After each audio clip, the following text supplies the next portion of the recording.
So the next technique we're going to look at are pressures or compressions. Now these are terms that are often used interchangeably but describe exactly the same thing. Now it's a much more in-depth and targeted technique that can work into the soft tissues to release areas of isolated tightness. So that application of pressure will relieve the tension in theory. Now you must always use it after the area is warmed up. That's really important. So this is something to use and integrate into your massage. Definitely. So you're going to start with your effleurage at least, because you're going to use your effleurage to find these areas that you need to target. You may have done some petrissage before then, and then you think, actually, this needs something else. So you could go in with your compressions or pressures. So what are you going to be looking for? What sort of areas are we going to be looking at using it on? So you're kind of looking for tight... They're generally smallish areas, aren't they? So it can feel like a P, but that can denote several different things. You have to do a pressure test on it before you actually start working. The other areas that you are targeting, you can use it more broadly. So if a muscle's gone into spasm or you've got an area of real tightness, you can use a very broad method. Where effleurage and things is just kind of bouncing off the top. It just helps the muscle to kind of release a little bit, and then you can go at it again with something else. That's quite a good way of using it as well. Yeah, brilliant. So once you've found an area that you think feels either sort of like an enlarged area of sort of tension that you're struggling to work through, or these small isolated P-type areas, you're going to look at doing the pressure test that Tamsin mentioned. Now that is, in short, applying pressure to around a 4 or 5 out of 10 to that area.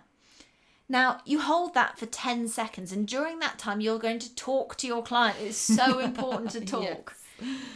If the pressure eases off, you are able to do a pressure or compression on that area. And if it doesn't ease off and gets worse? Going to look at something else. Potentially, if it stays the same, you're going to do a friction, which we'll talk about in a separate section.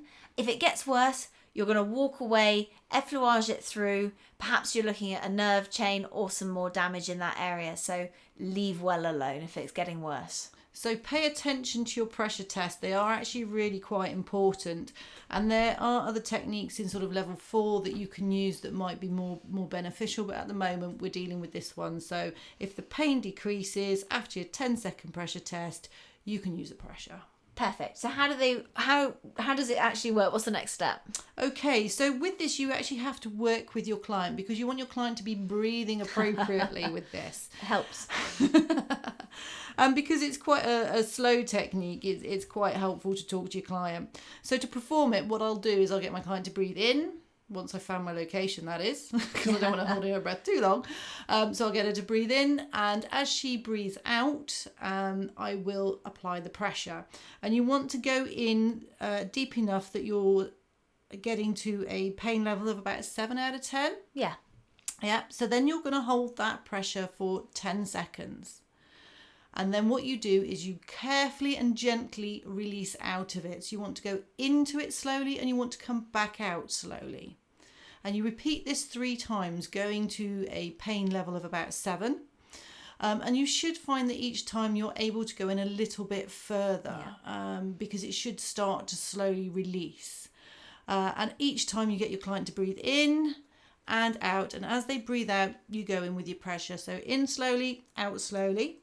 Once you've done your 3, that's it. And then you just effleurage the area through just to help to flush anything away and just help to calm the area down a little bit. Is there anything you want to add to that, Charlotte, or do you think that explains it well? Yeah, no, I think that's really important. I think the other thing that I'd say is just sort of when you're reducing the pressure, make sure you maintain some form of skin contact. Definitely. Never lift your contact completely, because what it then creates is almost a shock when you then reapply the pressure. Also, you often lose the spot you were treating if it's really localized. So that'd be something that make sure you're really looking at. But what Tamsin said about the breathing is super important. As your client breathes out, that's when you increase the pressure slowly. If your client tenses up, obviously you then know you've gone too far. Once you're at sort of above a 7 out of 10, more like an 8 or 9, they're going to be tense. You're not going to get any release in that muscle at all. You're going to get the opposite response almost, aren't you? Because there is a point when pain becomes too much. Exactly. So what part of the body we're going to be using here to do these pressures with? There's a variety of ways of doing it, and obviously they're all demonstrated in the video. But very small areas, it's thumb on thumb. So you've got reinforced thumbs. You can use, if it's a big muscle, say glutes or something like that, you can use an elbow. If it's a broad muscle, so I use this on a rectus spinae quite a lot, I just use a lightly clenched fist.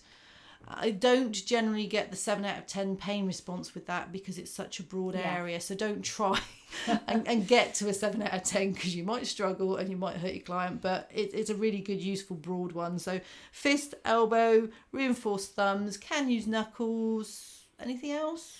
No, I think that would be sort of the key things that I would use. And with all of those things, talk to your client, engage them. Tamsin said it is key that sort of that 7 out of 10 isn't what you have to achieve. It is basically an increase in pain that then starts to reduce off, often within that 10 seconds you're holding for, that then means you can put an increased amount of pressure on to go back to the same sort of level. It doesn't have to be fully intense all the time. Right, so Charlotte, your favourite bit, the science of this. Do you want to how it works? Okay, so why does a muscle release? We're going to put pressure on an isolated area of a muscle, but why does it actually release? Well, I tend to think of it a bit like a washing line. So you're going to put a stretch in the middle of that piece of string, that line, by applying pressure to a localised point. Every single muscle fibre has its own stretch receptor or Golgi tendon organ. Now, these measure the amount of stretch. Imagine when you're sort of stretching your quads or stretching your hamstrings. You hold that stretch for about 10 seconds, right? And after that time, it starts to feel a bit easier. The same principle applies here, but on a really localised basis. The central nervous system registers a stretch in that area on a small basis, and it sends an impulse to that area, indicating to those muscle fibres that they need to relax. So all you're doing by treating like this is actually utilising the body's own systems, which is really, really helpful. And I think quite a clever system of doing it without having to force the muscle to release. There's nothing really complicated about it. It's just using the body's own systems. And that's a lot of what massage is about, actually, isn't it? It is using the body's own systems. When you look at it. You're asking the body to do something, and you're kind of giving it a key to get started with. Exactly, yeah. So we're just starting the healing process, starting the release process by encouraging the body to do it for us. So I think we've covered everything we can here. So the best thing for you to do now is go and have a look at the videos. And work your way through them, then go away and have a practice, and then come back and look at the videos again. Practice lots and lots and lots. It sounds really simple, but it is quite hard when you're working with the client. So try and practice that, talking through with your client and doing the treatment at the same time. Yeah, my theory is always talk all the way through, and that means that then you know and your client knows exactly what's going on. Excellent. Enjoy the video.